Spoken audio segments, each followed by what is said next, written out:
Louder with Crowder Studios. Protected exclusively by Walther. And Hopper.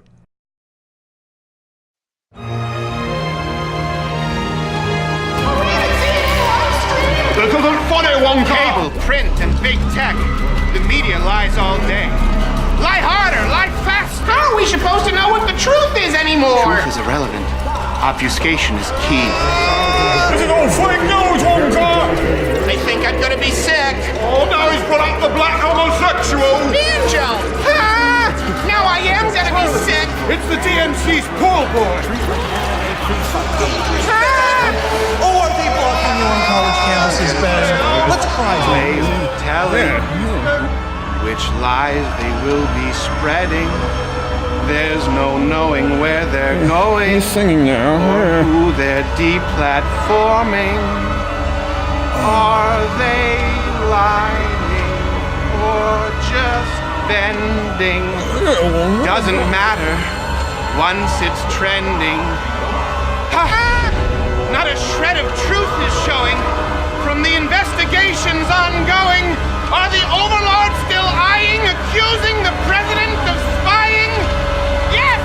The content they keep demonetizing for big tech keeps on lying, but we're certainly not crying because through Month Club they are dying! Stop!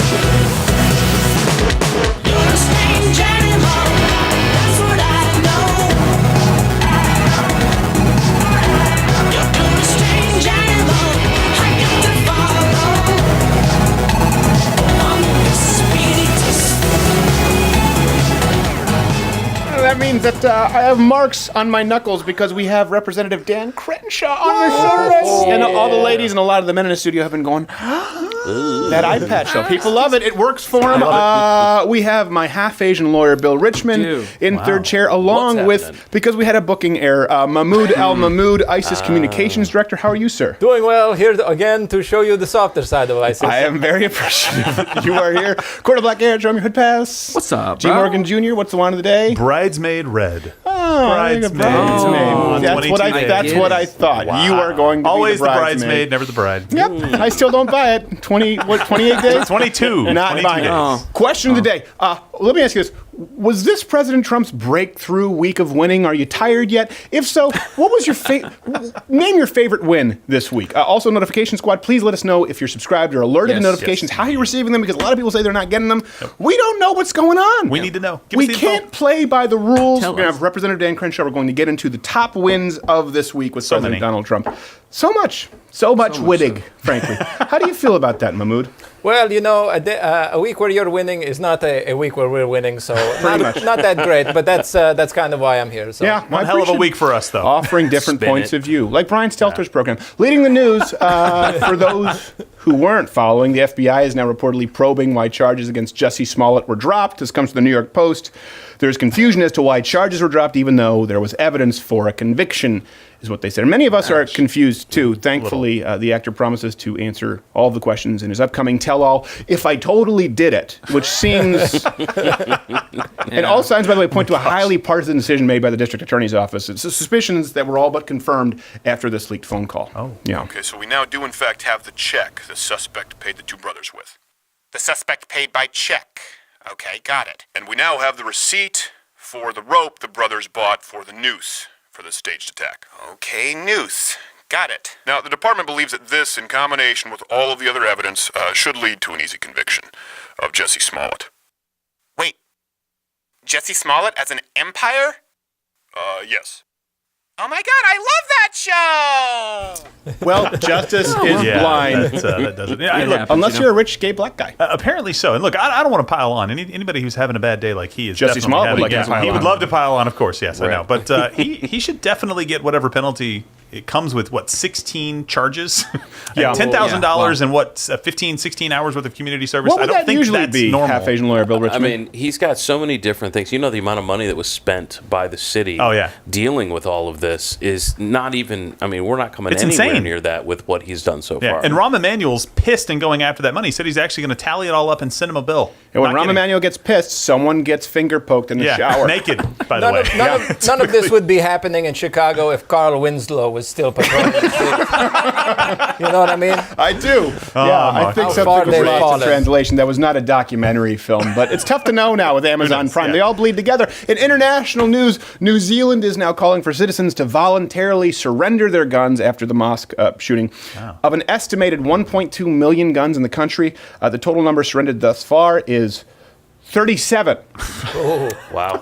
Ouch. Amazing. So this comes from BuzzFeed. The Prime Minister reminds people that, quote, to make our community safer, the time to act is now in a country where there is one gun for every 4 people, or is seen after encouraging gun owners to surrender their weapons, one gun for every 4 people. That's awesome.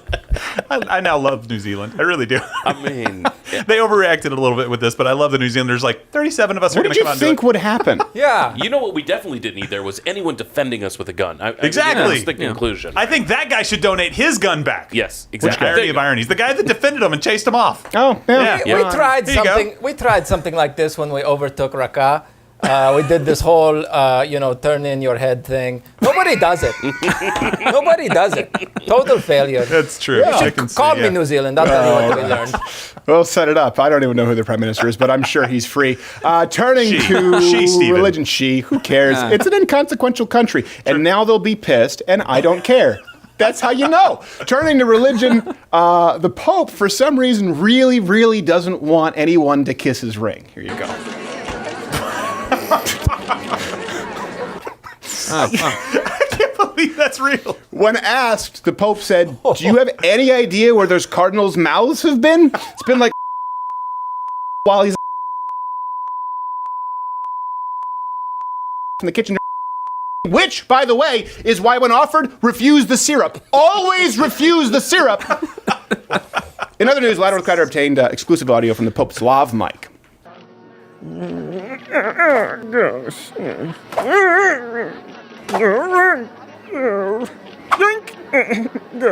If you're a boy.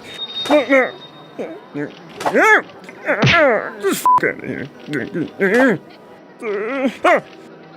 Okay, hi. It doesn't get better, folks. What is so weird to me. Like a moral superiority here Oh of my a ring gosh. pop, which is probably what he was trying to protect. Yes, he had a ring No, pop. it's Jerry. I love Jerry. What's weird to me is the people who can clearly see up ahead in the line, Yeah. and they try to fake him out. They're trying to pull the Gordon Bombay triple deke. One lady, she walks up like, I'm not going to. Yes, I am. Oh, skunked again. Look him in the eyes, duck it. Oh my gosh. I that's get awesome. it, man. I get it. It's flu season, you know? You can't be too certain. No, if you manage to awesome. scale the Vatican walls, hopefully you've had your flu shot. By the way, walls don't work. In entertainment news, Chris Evans now says that he wouldn't play Tom Brady in a movie as long as Brady remained a Trump supporter. This comes from a Hollywood Reporter. bad. To quote the actor, if Brady's still on that Trump train, I might have to cut ties. It's really tough. Yeah, really hard for Chris poor Evans, guy. though. Yeah. This explains the recent Comic-Con leaks of Captain America Infinity Twink. We were wondering for a bit. That's a little bad right there. Look, Yeah. look. Just, I'd watch he it. needs to, yeah. Looks On the pretty good. Trump train, I mean, what does that even mean? You can't support the sitting president? What, more than half of the people in the country do Right. that? What, are you now the thought police? Like, we can't even associate this, what is it, that spiral of silence that they talked about in Nazi Yeah. Germany? This is exactly how stuff like that start. Oh, you Don't can't compare even, it to Nazi Germany, for crying hold out on. loud. I am going to do that because it's the same drama thing that happened. geek on steroids It's not in a just subpar him. Marvel It's film. It's We're a gonna ton of other compare people this that to won't them. let you even think about it. Ask people to wear a MAGA hat out there. I will point out that Chris Evans played the hitman in the Iceman movie. Oh, he did? Yes. Oh, yeah. So That's kind of interesting. Yeah. Obviously, How does that relate? The The ice- but The Iceman would eat pizza while dismembering people. Oh. Sick person. And honestly, it inspired me to get into violence. That's, everybody has that moment. Yeah. And pizza, That right? was mine. At that moment. That was mine. Mine was David Letterman, thought and it was yours just was X-Men. Iceman. Yeah, Iceman. Wasn't there another one, not with Chris Evans, but with, what's his name? The guy from NYPD Blue. He has that really English name, but he's Latino. He was in Sons of Anarchy. Gemma. That guy? I Gemma. don't know. there wasn't The large man. Yeah, there was. Gemma. That's all I know. Someone's going to hear this. Gemma. And they're you're going to know gonna what I'm know. talking about. He was in NYPD Blue. He always has Perk up. bags under his eyes. Anyways, I think he played Iceman in another one. Finally, there's Nancy Pelosi. Before we get to the wins of this yeah. week, Nancy Pelosi, while pandering to AIPAC, she confused Syria with cereal. Hezbollah seeks to set up terror networks on the border between Israel and Syria. Yeah. Quick to capitalize on it, of course, was Kellogg's. Terror networks on the border between Israel and Syria. Two scoops of bullshit. So before the show, actually, Mahmoud was kind enough to share Yes. with us some of the most popular cereals in Oh. Syria in actuality. I figured to be educational, Yeah, differences thank in you. cultures. Very nice. So we're really appreciative, and we're glad to have you here. And that brings us to this week's 7+1. You forgot the one in the chamber. You always forget the one in the every time. chamber. Yeah, I know. Every time. If my half-Asian lawyer weren't uncomfortable in this program after the Pope bit, this is He definitely... will yeah. be. Very We'll go through them. These are the top 7+1 most popular cereals in Syria. Number 7, Fruity's Pebbled. Yeah, that's a popular one that would seem to... We grew up on that one. Yes, yeah. Not as necessarily effective, but still delicious. helpful. Number 6, Burqa Bran, which almost seems as though it's redundant given the previous one. I think, Mahmoud, how about you take a swing here at this is number 5 most popular cereal in Syria. Chew Krispies? Oh my gosh. Yeah, yeah. I don't remember this one. I think you do. I think you do. already Number 4, Count. Oh, yes, I remember that. What are your favorites? Yeah. That one is gluten-free if you are It's a very difficult Keto? Does it work in commercial. the keto diet? Let's have half-Asian lawyer Bill Richmond, number 3. Fruit Loops being thrown off of buildings. Yes, that's... This is the only one that's good for as a lunchtime or pastime. They can't fly, Mahmoud. Number 2, actually, it's total annihilation of the Jews. Yeah, it seems as, they it's almost snuck as it though in. it isn't a real cereal so much as it's the expressed purpose in your charter, Mahmoud. There's a theme. Yeah, there's a theme. And the number 1 most popular cereal in Syria right now, Rape Nuts. Yes. And, of course, we always forget the one in the chamber. Mahmoud, why don't you take us out with the +1? Well, this one's my favorite one growing up was Honey Bunches of Goats. Honey Bunches of Goats. That has been this week's 7+1. You forgot the one in the chamber.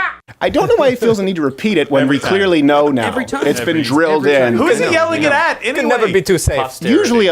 Usually James Bond. Oh, It's usually that's where it comes from. I think. I have no idea. I just feel like it's something you've heard in a lot of films. Yes. But I don't know who forgets the one in the chamber. Not anymore, they don't. I have no idea. By the way, did you hear that Alexandria Ocasio-Nina Pinta Santa Maria Cortez, she wants to ban all semi-automatics? Oh. Yeah. Bless She her just heart. fit that in there. She's like, high-capacity magazines and semi-automatics. We don't have this prep for the show. But No. in her tweet, she says, designed to kill people. Because I like my guns designed to not kill people. I don't know. I mean, I want him to hurt him a little bit. I just want him to... When I pull the trigger, I want them to say, stop, Can we please. set the Walther to stun? Yes, I'd exactly. like What is this, Star every Trek? war zone to be an airsoft. There's a lot of what they do. She just shoehorns in all semi-automatics. Wait, hold on a second. That means everything but a lever action or pump shotguns and I don't know. Anyways, No, but you heard what she did recently, right? She actually put her money where her mouth is, and she actually asked all of the congressional police who are around her office to give up their guns. Oh, I'm sorry. It's nice. That's Smart, fake I news. agree. Yes, Oh, that is sorry. Totally didn't happen. I thought you were telling the truth because I would expect the fake news from Mahmoud because You of the guys should propaganda. do that, though. Yeah. No, Mahmoud, no. Make it happen. Last week's trivia winner, by the way, was Laura Van Pelt, who correctly answered that the chosen drinking vessel among survivors of the zombie apocalypse is, well, I guess it's the mug. Is that? I don't know what the pretty answer. obvious. Yeah, it's It's gotta pretty be the obvious. mug. I don't know how she won. It seems like we're getting a little loose giving away the mug clubs. All right, so context here. Donald Trump, President Trump, has had an unusually good week. Huge. And as a group of people here who've been critics of the president when wrong. I think it's important to praise him when he's right. So we've actually rounded up the top four or five, I think. Again, you tell us which one you think is the most significant from this week. So much winning. Obviously, the biggest one right here is the Mueller report. So keep in mind here, for the past 2 years, the left told us that Mueller was closing in on President. It was basically, right, it was inevitable. It's done. The walls are closing in. I think of Donald Trump as the Titanic and Robert Mueller as the iceberg. So flowery. On him, his family, and his aides. Everyone in the Oval Office must go. Speaking, I'm crazy Bobby Mueller. Comedy. How does Chris Matthews still have? I think of him as a Titanic and Mueller as the iceberg. I also like to think of him as a homeless man and Mueller with a sandwich. Only there's mold. Did I take my pill with the T on I today? drank a bucket of salt water before this program.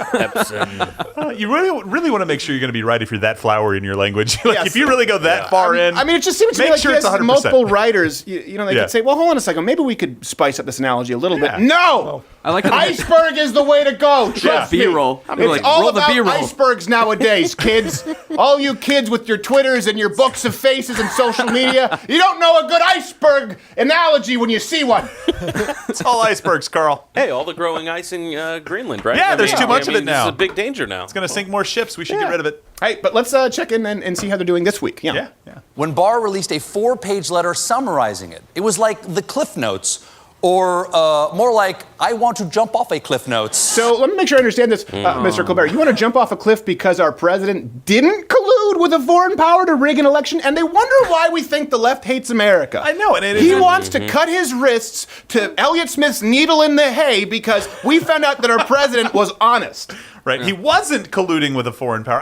What else do you guys really want, right? Your basic argument now is that he is guilty because we said it. I saw myself say it on the news last night. It must be real. That's the argument. I dreamed a dream, and I want it to be true. Yeah, I mean, that's it. exactly. That's all it is. I thought it was a bummer. I'm sure you did. So, looking for any opening, aren't you? Agree to disagree. I dreamed a dream. There was an iceberg. I don't know. I don't get the Titanic iceberg thing. Someone let that make air.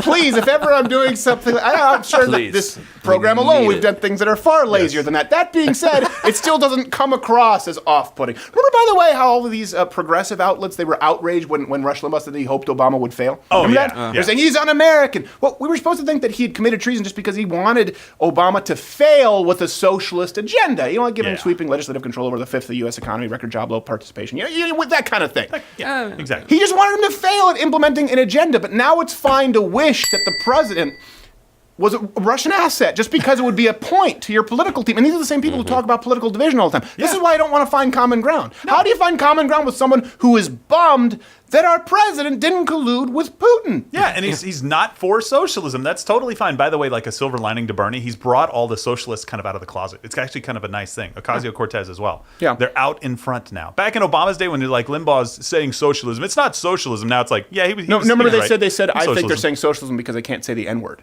Yeah. That's what they remember that? That's what they used to say? Yeah. They said it's a dog whistle for the N-word. That's right, it was. Yeah. Yeah. See, because but now it's out in the open. All of the noted socialists throughout history were black people.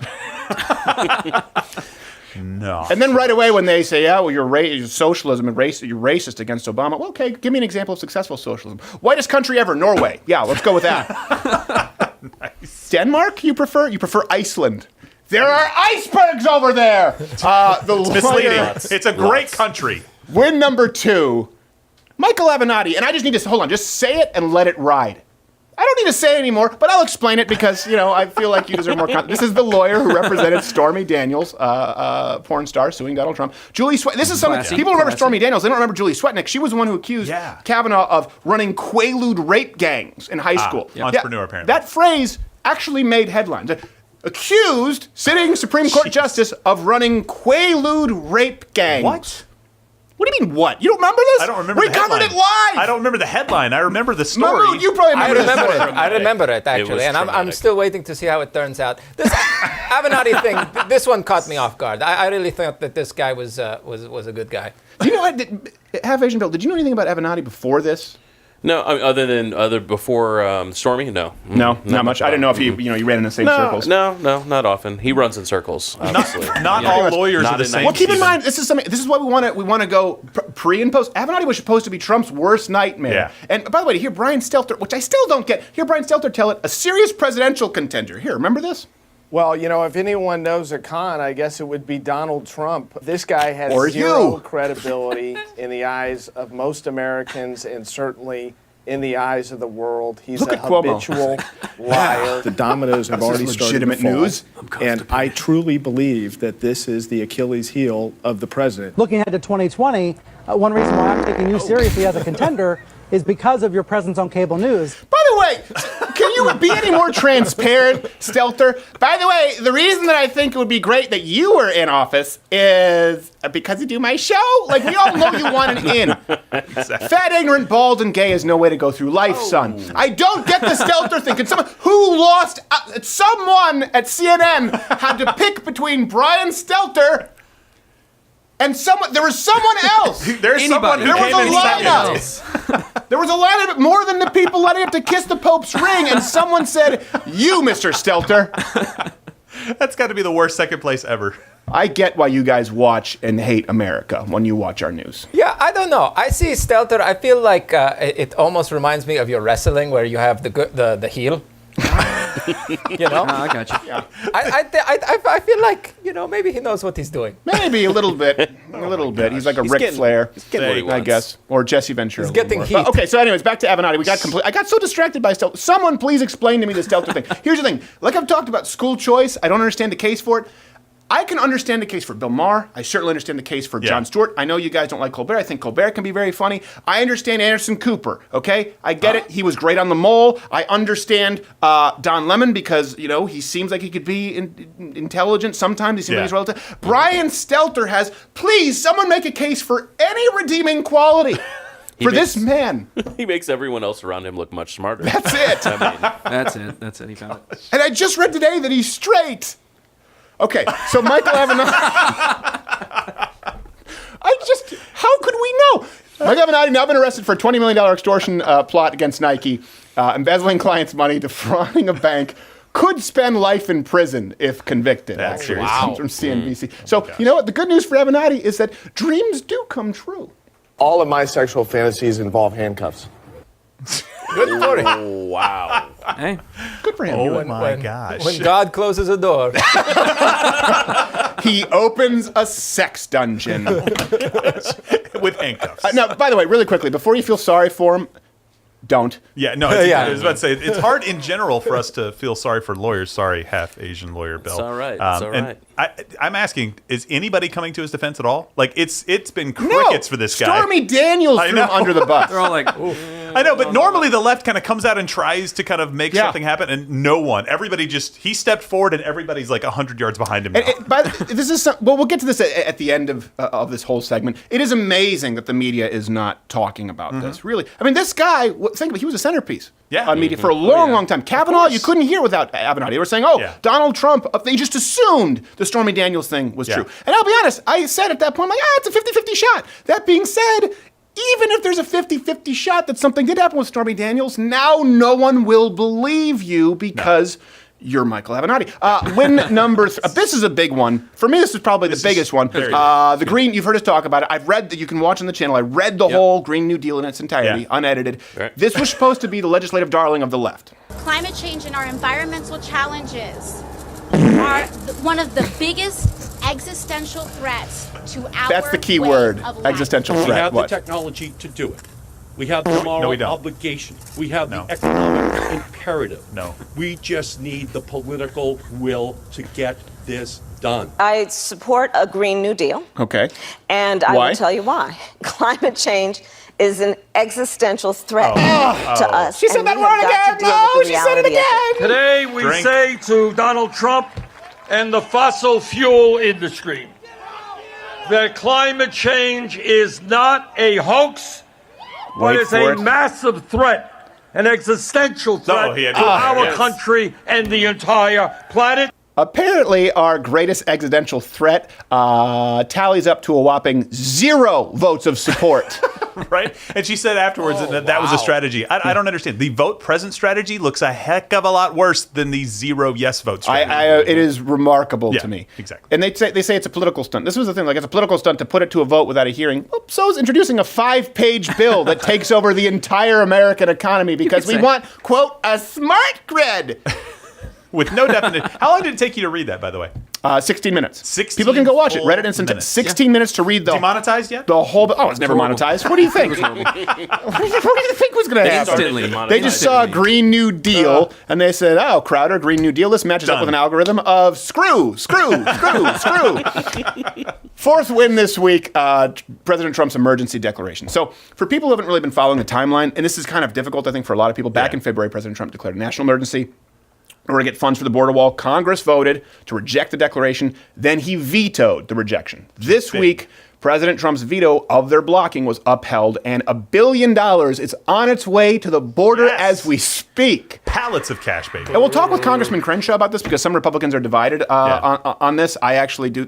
I think it's an issue of national security. Yeah. He does have the authority. What do you think, half Asian Larry Bill Richmond? Absolutely. I mean, there's no question. I mean, I've said this before. I've got family in El Paso. When you go to El Paso and you look right there between the border of America and Juarez, Mexico, is a wall. And no one is saying that there has to be an exact same wall across the entire border, but there needs to be security. So putting $1 billion into something as important as regulating what can come into this country, both from a physical sense or a person sense, has been the policy strategy of every single nation that has ever existed or that hopes to exist. Or keep in existence, right? So, and this is really 2 wins in 1 for him. When you're a president and you pull out your first veto, that's a big deal. That's putting everything kind of on the line, because if you lose that, you're pretty powerless after that. Yeah. So he was able to sustain the veto, and he's getting his border wall. So this is huge. A veto stings, but to Brian Stelter, maybe the $1 billion going to it will act as a salve.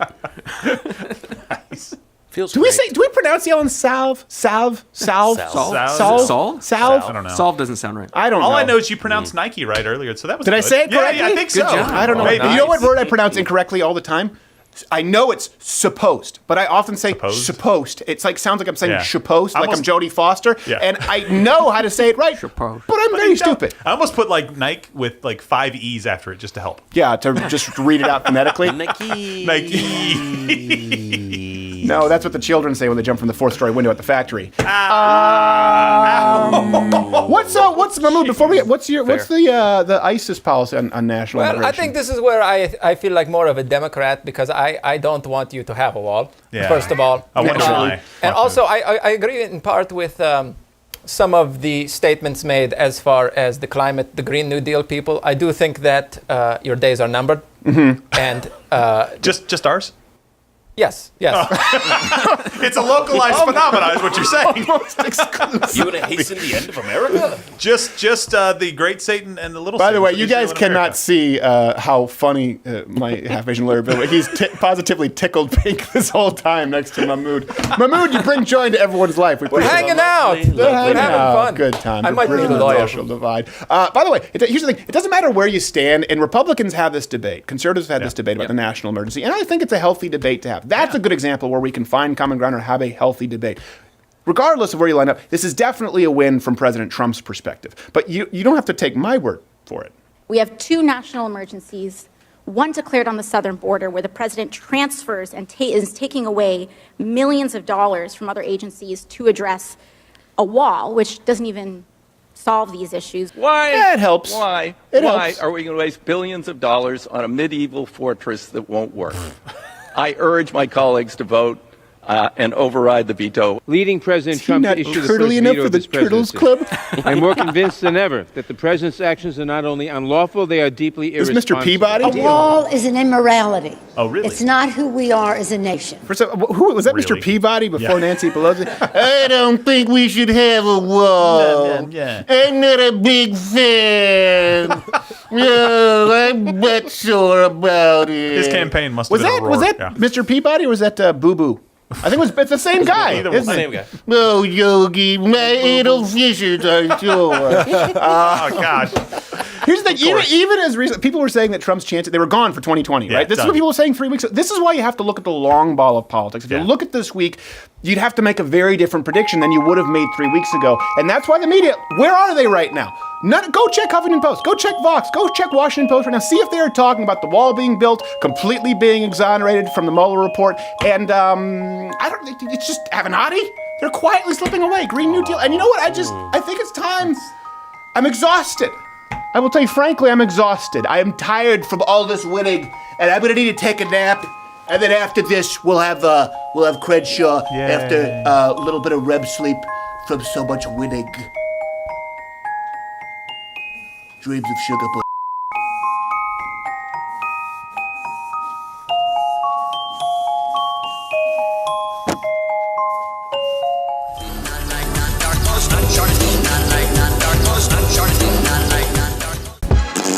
Usually when I'm talking to a French, I'm insulting him or his mother. You know, there's a lot of rape that goes up in rural Wisconsin at truck stops.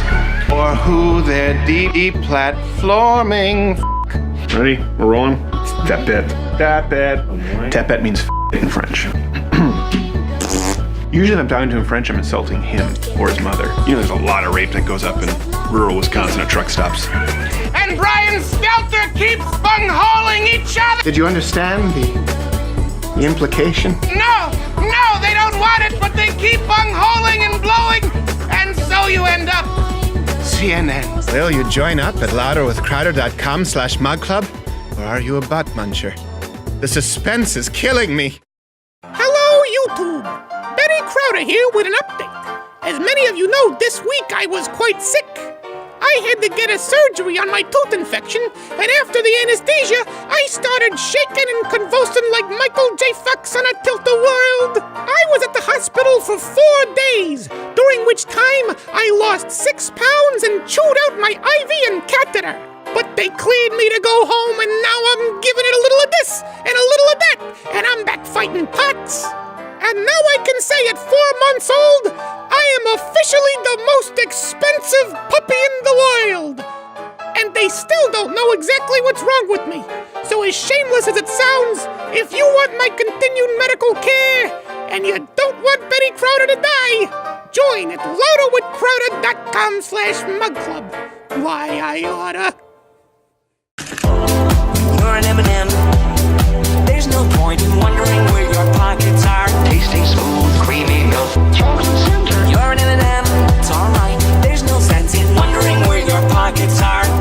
I just realized I went the wrong way on that, where I'm supposed to do this and lean into it here like the Hogan, but I leaned in this way, which I think means, you know, that I'm functionally retarded. I think it means that there's a serious problem and I'm in trouble. And I'm in trouble because our next guest really classes up the show.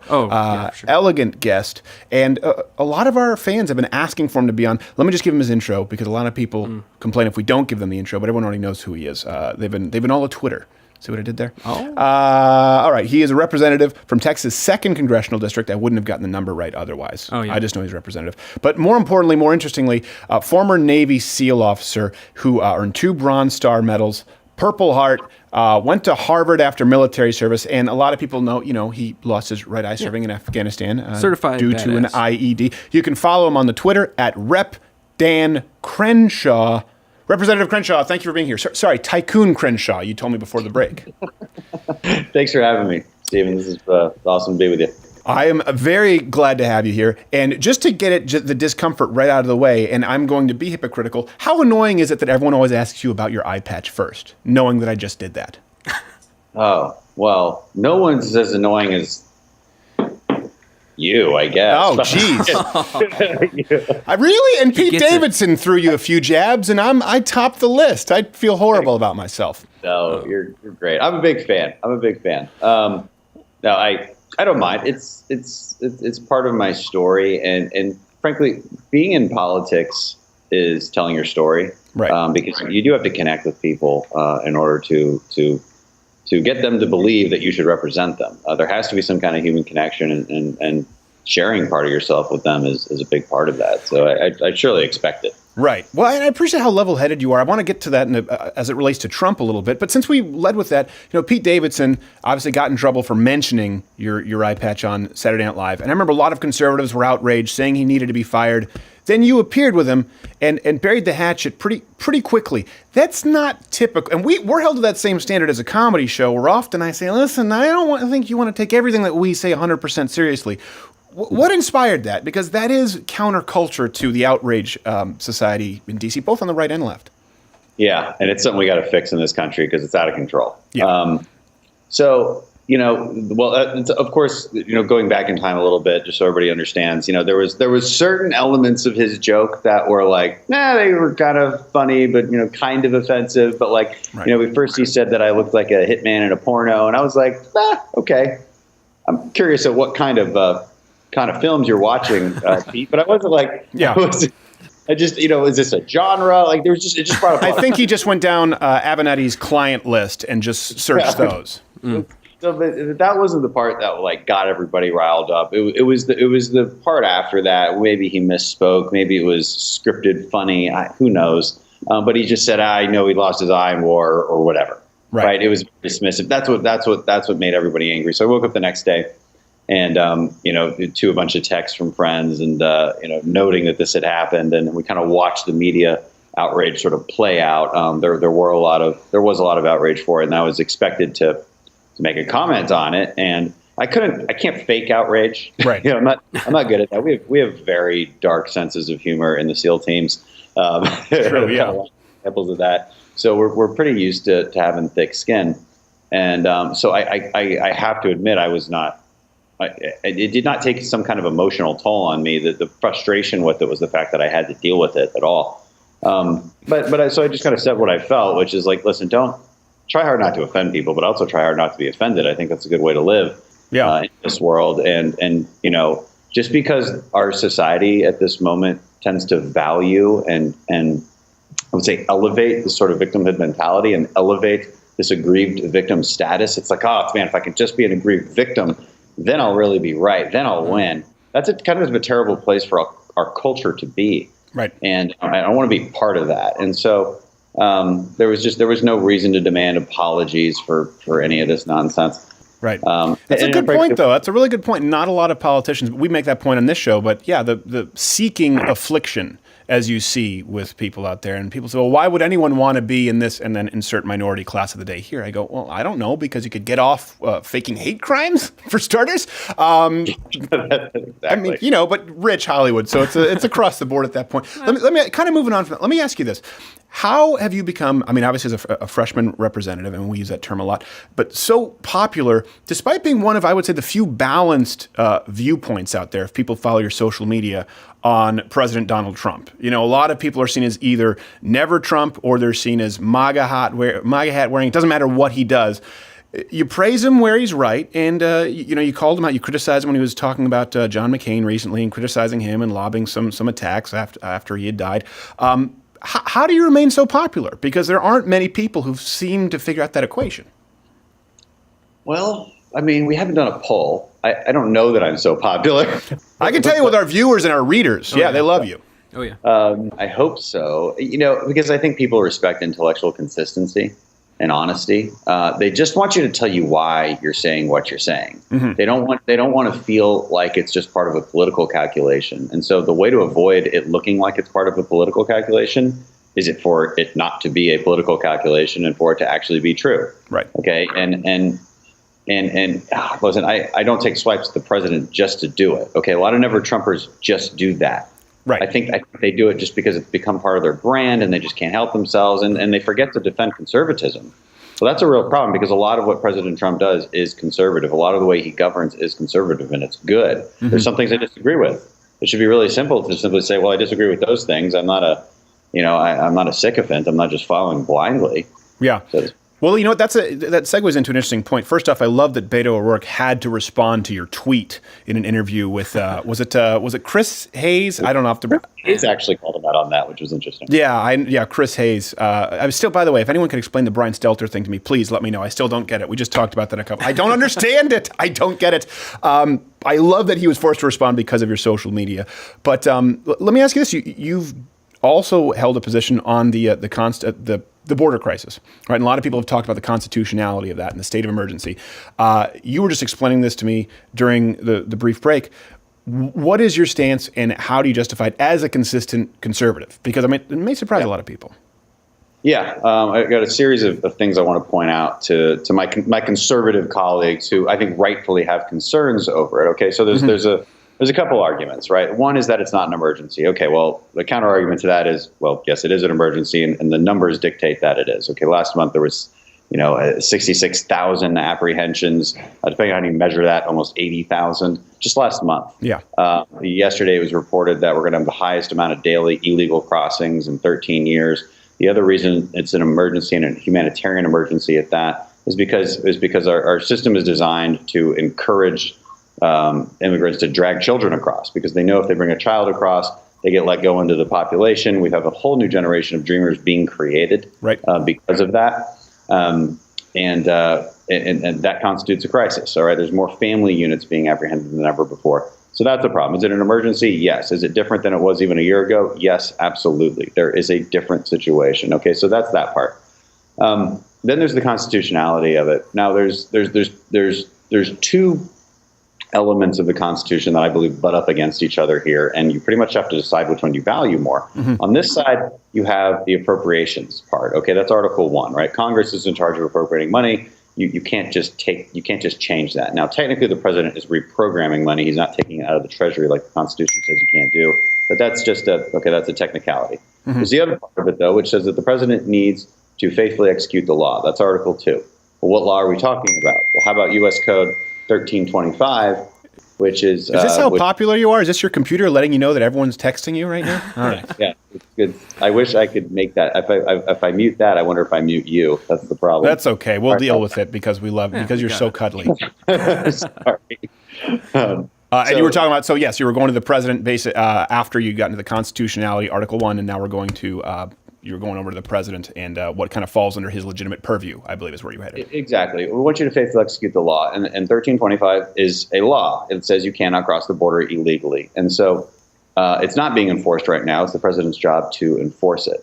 Mm-hmm. So, again, those two butt up against each other. I value that one. I value the one that says we have to protect our country over this other one, which is an appropriations law that was passed by Congress. So that, coupled with the National Emergencies Act itself, which clearly puts it in writing and statute to use that act in that way. Right. I think we've got a pretty good case.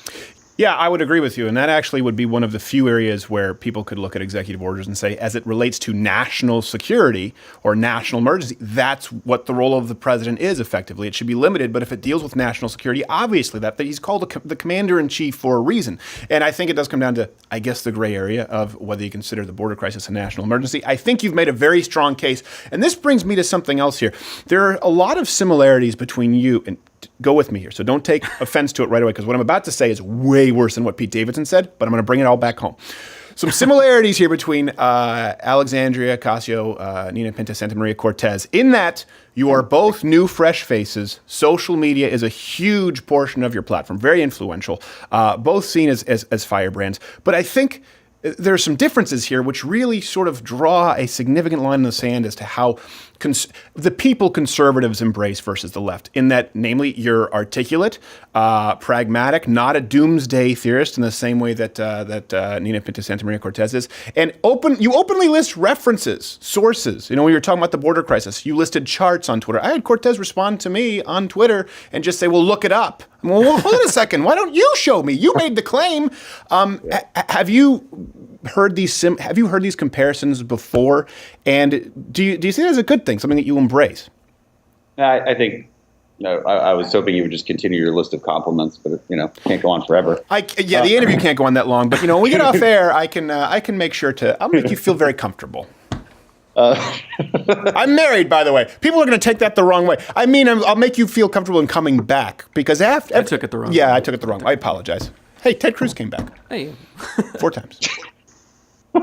No, I always take a slight amount of offense when people say that, but I do understand what people mean by it. It's a matter of media attention. We're both young. We're both millennials. We're both, I think, trying to drive a future for our party I'm really happy with the future that me and my colleagues talk about for our party. I'm not so sure they have that same kind of unity over on that side.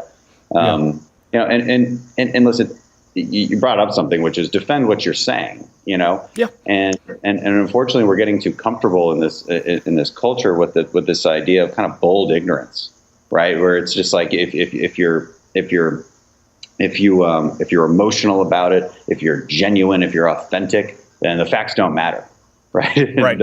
And I think she's actually said that before in an interview. She said something along those lines. Well, Vox and Huffington Post said that even if Cortez, I believe it was either Vox, Huffington Post, it might have been Washington Post, so I don't know exactly, but we did a piece on it not that long ago where they said it doesn't matter if she hasn't ironed out all the details because she's morally right. She's fundamentally morally right. And for me, I go, well, how do you know that you're morally right? The facts should line up with how you feel. The facts should line up with how you're emoting. And if they don't at all, well, chances are you're probably morally incorrect. But they grant her, and especially the media, I know this sounds like a tired trope, but you deal with this all the time as a conservative. The media really does prop this up and assume the moral high ground to someone like AOC. Yeah, well, they operate from a different premise. I mean, if you're, like, for instance, if you're looking at a Green New Deal and you're operating from a premise of the entire world ending in 12 years, well, then there's no cost is too much. Right. So they configure the data and their arguments in a way to assume that if you disagree with them, then you are morally corrupt. Right. And that's a real problem. It means you're not having an intellectual conversation. You know. And they accuse conservatives and Republicans of doing that with global terrorism. Like, oh, you're fear mongering. Well, hold on a second. I would say that there is reason for legitimate concern, and I would maybe defer to you since you've obviously served in our military. My injury only came from crashing a Jeep on the way to an AIDS walk, so not exactly the same thing. But global terrorism, more of a concern to me than the reality of the world ending in 12 years if we don't pass a 5-page bill. 5 pages. 5 pages. Yeah. I mean, one is true, one is not. And, and more recently what they did that with was simply the border, right? There's no crisis, nothing to see here. I mean, we heard this over and over and over again, this mantra of a manufactured crisis. And like, again, I can just lay out the numbers. You know, when you have 400,000 people crossing illegally last year, these are just apprehended, by the way. Border Patrol thinks they maybe get 1 in 3. Yeah. That's an enormous number. I don't have to call them bad people. I don't have to say that there might be terrorists among them. And this is where our messaging gets screwed up, I think, as conservatives. Sure. Like, I don't have to call them all criminals, okay? I mean, technically, they're conducting a criminal act by crossing the border illegally. But let's just assume that they're all good people, 100%. Yeah. It's still an unsustainable inflow of people, right? Because you come in here, we're putting these kids into our schools. They're using emergency rooms. There's a cost on society, and it's also impossible to integrate them into our society. And here's the second thing that conservatives don't say enough is you are cutting in front of the line in front of legal immigrants who deserve to be in this country, because we do want immigrants in this country. And we can have a valid conversation about whether we should up our quota of legal immigrants. But there really shouldn't be any discussion over whether we should have illegal immigrants coming into the country. Well, that sounds about like something a white male millennial would say, but I'll let the audience make their own judgment here. I have to ask you about a couple more things. We do have to get going relatively soon. You just introduced a bill that would include family leave for millennials. You introduced it, I believe, on Wednesday. Yeah. Yes. Paid family leave. Can you explain that to people who may not understand it and where they can go to learn more about it? Senator Rubio and Representative Ann Wagner have been working on this for quite a while now. Senator Romney was there at the press conference as well too, supporting this. So really proud to be a part of this. Basically, it's an understanding that, and I think this is an overarching theme that I want to point out sometimes.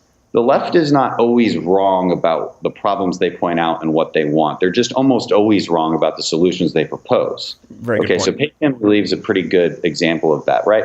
Paid family leave, that's not a terrible thing in and of itself. I would love for new young parents to be able to have some kind of financial cushion if they're going to have their first baby, especially if they're in their 20s or 30s or in 40s. You're getting your start in life, all right? Millennials understand this.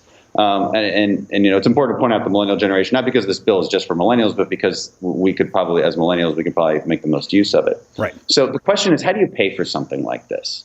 Because the Democrat solution is, well, giant government program, billions and billions and billions and billions of dollars. completely unsustainable. The very people we're trying to help, we're going to indebt them to do it. Well, that's a terrible solution, not very creative, and pretty much pertains to most of the solutions they propose for just about every problem that they think is a problem. Okay, but let's assume this is a problem, because I think it is, and we're pro-family, right? I want the family unit to thrive. So what this allows is it allows you to borrow from your future Social Security funds.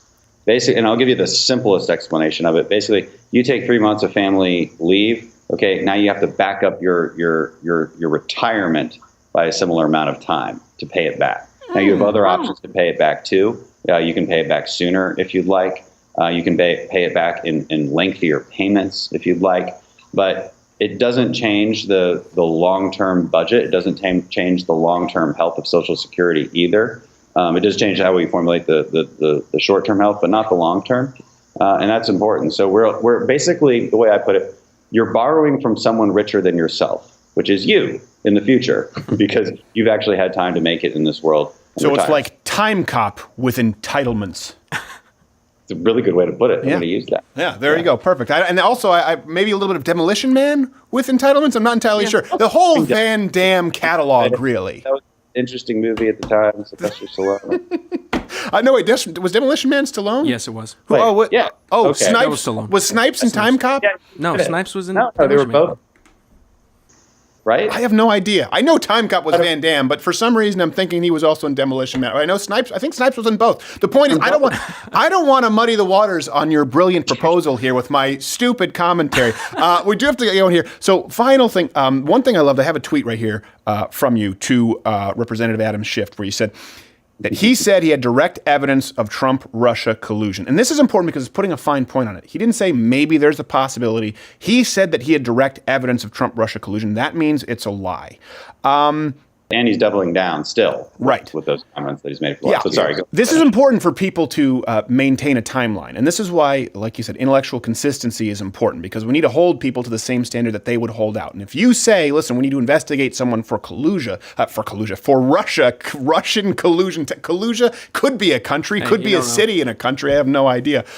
Then we need to say, okay, by that same standard, if you've claimed that you have evidence, we might need to investigate you. So this is a springboard to say, what would you say is President Trump's biggest win of the week? Would it be the Mueller report? Would it be Avenatti? If you had to list them and rank them. Man, it's been a pretty good week for the president. I think he's just kicking his feet up right now, and well deserved, because it really did all come down into like one moment where the Mueller report found that there was no collusion. Avenatti got arrested, which is still a little disappointing for some of us who would have liked to see him jump into the presidential primary and along with every other Democrat, but he's not going to be part of that. Too bad. And just to watch all that take place. Happy for the president. I think it's a good win. His veto was not overridden either. So we should be seeing some money come into the come into wall funding, which I think we need, and I think they're going to send it to the right places. I think just west of El Paso is the last I heard on that, and I don't think that'll hurt our military readiness either, based on where I'm seeing that money come from, or disaster preparedness. So these are all good things. The president's making good on his promises to actually secure our country.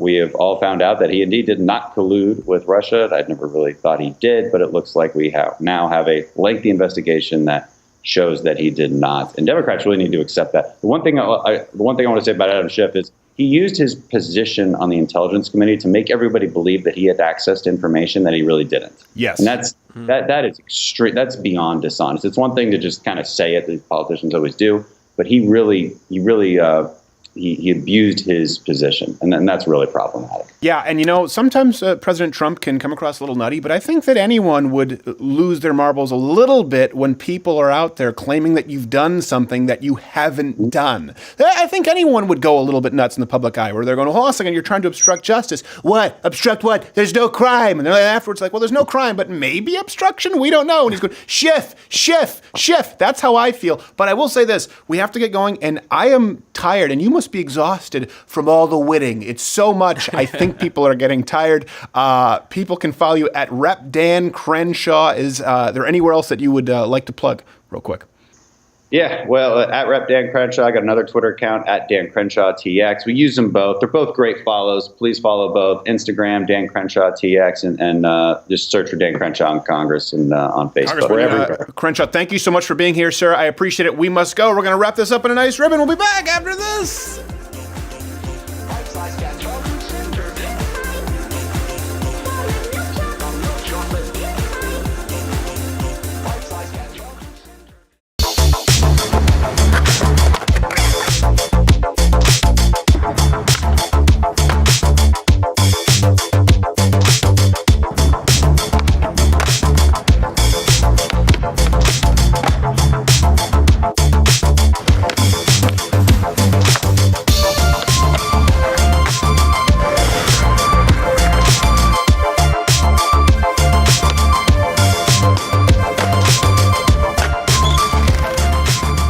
With Crowder Ranger panties. Buy yours today at louderwithcrowdershop.com.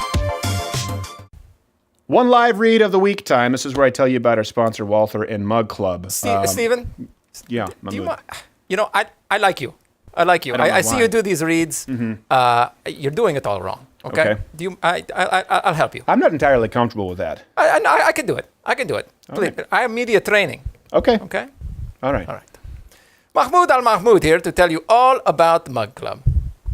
It's a wonderful mug, right? And if we don't receive your $99 in the next 48 hours, we will inflict unspeakable harms on it. Okay, I don't think that. No, that's not right. No. It's a proven method. I'm not. I made a mistake. Sorry. Okay. 69 for students in active military. But if we don't receive it, we will inflict unspeakable. No, the thing is, we want the mug to get to them intact. Listen, not only do you get the hand-etched mug, you get access to the entire Blaze catalog, louderwithcrowder.com/mugclub. As you do get the hand-etched girthy mug. You get the daily. There's a lot of content. We don't want to hurt the mug. Oh, yes, we'll etch their hands too. Yes, I like it. Perfect. $99. Yeah. By the way, can you hook me up with like a Walther?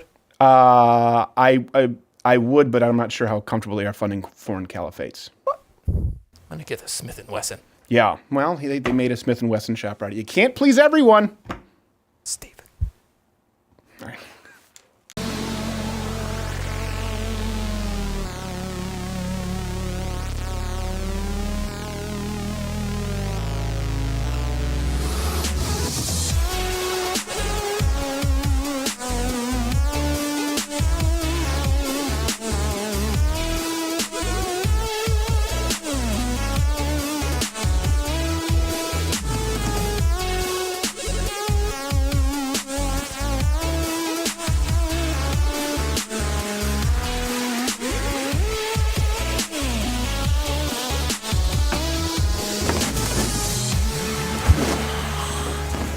That was the blobfish. Have you ever seen a blobfish? They're disgusting. Oh yeah, the blobfish. There's no reason for. I didn't really feel like doing the drowning dance and that much energy because Dan Crenshaw really took it out of me. Oh. Representative Dan Crenshaw. He just looks too badass Hey, all the time. I need to issue an apology really quickly before I get to the closing segment here. Johnny Depp, I'm sorry. I'm sorry, Johnny. I have given Johnny Depp a rough time because I do think he's kind of douchey.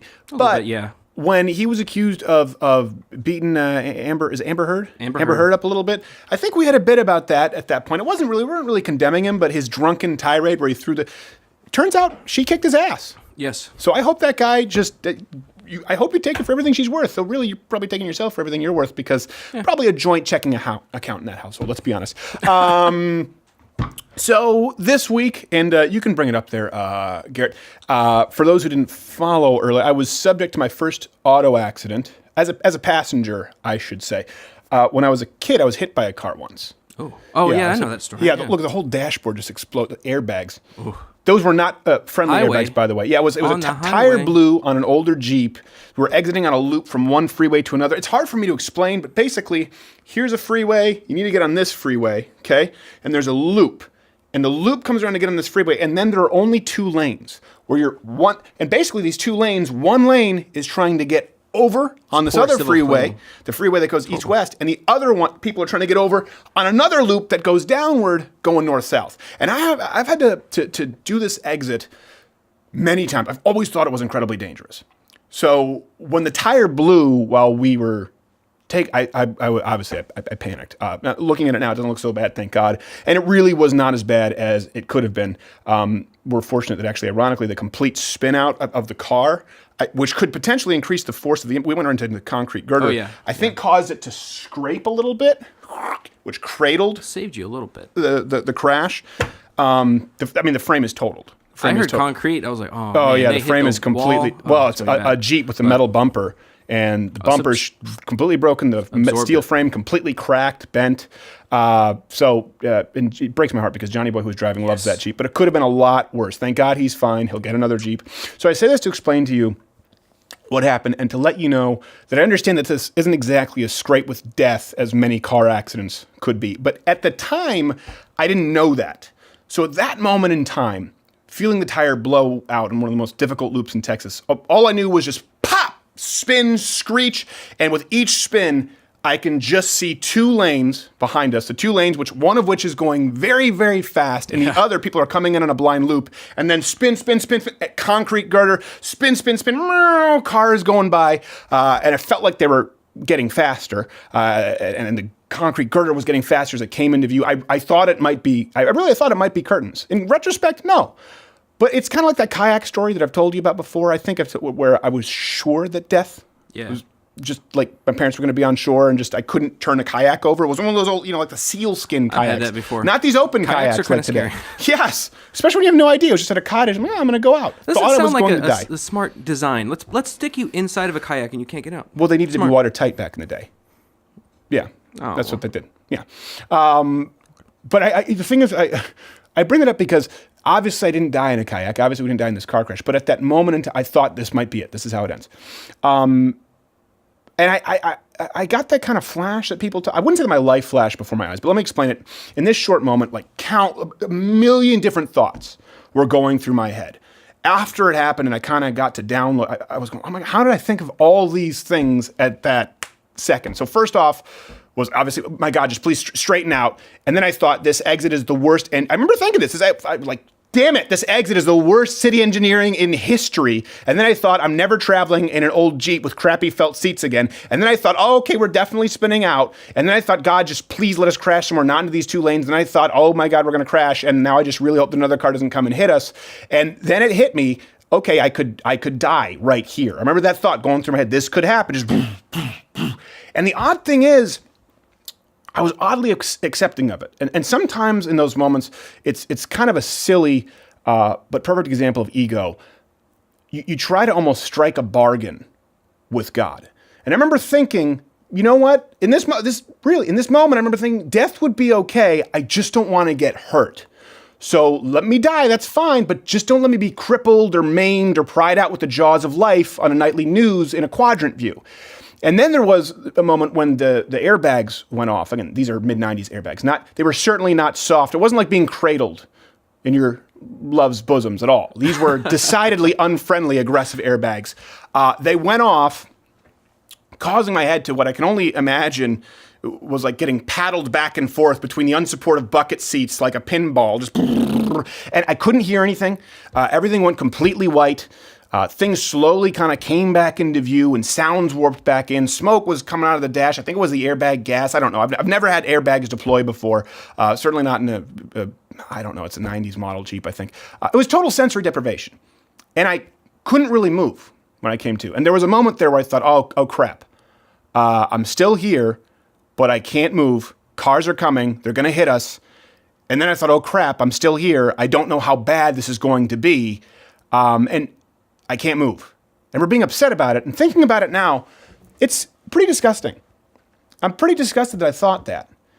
And sometimes there are aspects of yourself that you can't really fully understand until you're put in that kind of a scenario. But isn't that the way it often goes in life? Many times we'll do anything just to avoid the pain. Sometimes we'd rather take the loss, the finality of defeat. Or in this case, I'll take death instead of being in a wheelchair. It sounds silly, but I remember thinking that. We'll take that finality rather than the pain of the struggle. And I think I know why, at least in my case, in trying to deconstruct some of this, because afterward, there was a lot of cornucopia of adrenaline-induced visceral emotive reactions. And many of you watching the show know that I'm not a big fan of cliches, not the Oprah-friendly sound bites, but usually because they're often untrue. And in this case, one that comes to mind we hear a lot is people aren't afraid of being powerless. They're more afraid of being more powerful than they can possibly imagine. Something along those lines. Neither one of those things is true. No one wants to be powerless. And I can attest to, in that moment in time, I was trying to control aspects of the uncontrollable. But I think the reason that many of us will find the out, look for it, take the defeat over the pain of the struggle is because we all find comfort in the idea that our limitations, our burdens, or even our ultimate defeats are completely out of our control. Right? If I die, I die. That it's just my time. That's out of my hands. But if I don't, the ball's back in my court. If I don't die, this might hurt a lot. I might have to go through a really tough climb just to get back to capable. And it's an even harder pill to swallow that sometimes we feel the setback is out of our control, but the recovery is on us. And that's a lot to take. That's hard. And that's life. And you know what? That never changes. Let me give you another example from this crash that'll hopefully explain it. Again, to explain a lot of the crap to unpack that I'm not proud of as it relates to ego. Right after the accident, my friend Johnny Boy, who was driving, was shaking. My vitals were fine. His blood pressure was through the roof. I could tell he was out of it. And in the past, I hope he doesn't mind me sharing this, I asked him before. I know that he has had absent seizures when he was young. So I was very worried about him because he was shaking. So our wives, Tim and Manny, who work with us, they're fantastic. They came and got us off the freeway, went to a nearby McDonald's. Right away, I said, Johnny has to go home, send him home. And I remember telling my wife and the team that I was pretty much fine, and I just needed a moment to gather my bearings. It was a lie. I lied. I did not feel fine. And I said to them that I thought I could still go down to the AIDS walk and do the whole day of filming. I said I just needed a minute. It reminds me of that scene, and if you ever saw the film Regarding Henry. Did you ever see Regarding Henry? Yeah. It's where Harrison Ford gets shot. And I think it's the most accurate depiction of the kind of shock in that scenario ever put on screen. Maybe along with Captain Phillips. That was really good too. But Harrison Ford is at a convenience store getting a pack of smokes, and a guy holding up the store, he just demands his wallet and he shoots him. And Harrison Ford doesn't spin over like in a spaghetti western, or he doesn't scream in pain. He just holds up his hand, and Harrison Ford is, no, wait a minute. And he's just hold on a minute, and he falls over in shock. And he's bleeding. He was shot. And it's almost more impactful when you watch this because you think that's probably how someone might react. That's how I felt at the McDonald's at that point. I was saying, I'm fine. I just need to take a second. But the adrenaline dump stopped, and I'm pretty sure the airbag boxed my right ear because I couldn't hear. All day it was ringing, just so that a high pitch ringing like in Saving Private Ryan. I couldn't hear out of my right ear for the rest of the day, and that was my equivalent to saying, "Well, hold on a minute." I was sore, I was tired, I couldn't hear, I didn't feel fine. You know why I lied? Because of ego. I was thinking of the people depending on me, the people that we employ here, the idea that this story would circulate and that they would maybe say, oh man, Stephen was such a trooper. He went on down, he finished the segment anyway. And so I lied. And I said I was fine. But I remember when I was saying it, I was looking to my wife. I think we've all done this at some point. I was looking to my wife with the eyes saying, I'm not fine. Step in here, call it, don't let me go. Because I wanted to prove that I could do it. But if my wife said, no, you're going home, well, guys, that's out of my hands. And see, the point here is I realized that I wanted my limitations to be set by someone else. I wanted my defeat, or what I perceived as my defeat, to be out of my control, because otherwise people would see me as a quitter. The truth is, in not being honest, in lying to myself and my team about what I could or couldn't control, that was more of quitting. What would have been less of a quitter's mentality would have been to say, guys, I can't hear you, my neck hurts, I'm tired, I'm going home, we'll live to fight another day. Because that would have been taking ownership the situation myself. But instead, I just wanted to say, no, I can do it, I can do this. And I was looking for anyone else to take the out for me. And that's the mentality of wanting to absolve myself of the responsibility of accepting and recognizing my own limitations. And I was doing it all over again. Just like the crash, the bargain with God, if you want to call it. Hey, if I die, that's fine, that's on you. Just please don't let me live and be a vegetable, because that's on me and that's going to suck and it'll be embarrassing. In this scenario, I was saying, hey, if my wife calls it, if one of you calls it, that's on you. There's nothing I can do. If you don't, it's on me, and I'm going to have to grit my teeth and bear it. And it being on me is hard because that means now I've got a decision to make, a decision to recognize my limitations and chart a realistic course of action to recognize what I could not do. Now, here's the thing. Manny and Tim, they decided to call it. They said, no, you're going home because they're good people. And I'll tell you, I felt relief. But that doesn't change that I was lying to myself. They didn't decide for me. I let them decide for me because through ego, I basically abandoned my post. So my challenge to you is this. Think of how often you do this, particularly the young men out there. How often do you look for a reason to lie to yourself, to present this facade of things being out of your control, just to avoid admitting your weaknesses? Have you done it? I guarantee you have. I guarantee you'll do it this week. Could be as severe as what I went through, or much more severe than or it could be as simple as, I was late, traffic on the freeway, it's out of my hands, there's nothing I can do. Is it? Do you often find yourself running late? Are you really Superman? Do you make promises you can't keep? Why? And what I want you to do is, rather than wait until a crisis occurs so you can throw up your hands and chalk it up to being out of your control, I want you to take inventory right now. What are your limitations? What are your weaknesses? Your quiet time. Take a minute, take inventory, because guess what? It's okay. It's okay to have limitations. It's okay to have weaknesses. It's okay to be honest about them. This is where we get it wrong. It's not okay to celebrate them. We don't need to celebrate our weaknesses, but it's good to work on them. And there are many things in life that we can't control. But I think we all want to bear a little less responsibility than we probably should sometimes. Here's something you can control. You can control right now recognizing your weaknesses, recognizing your limitations, and accepting the incremental improvements that you can make to correct them. But you can never know what that is. This is something too. We've talked about this a lot with knowing what the hard door is, knowing what the easy out is, and recognizing you can never know, you will never know what your potential is, what you're capable of truly accomplishing if you're lying to yourself because of ego. The guy who claims he can do it all and can't, is of far less value than the man who can look you in the eye and say, you know what, I know that I can do this because I know that I can't do that. So I can tell you without any shadow of a doubt, because I know I can't do that, I know I can do this. That's what the world needs more of. That's a real man. We get it wrong a lot. Take that experiment with you this week. See how it turns out. Don't crash. It only takes a time.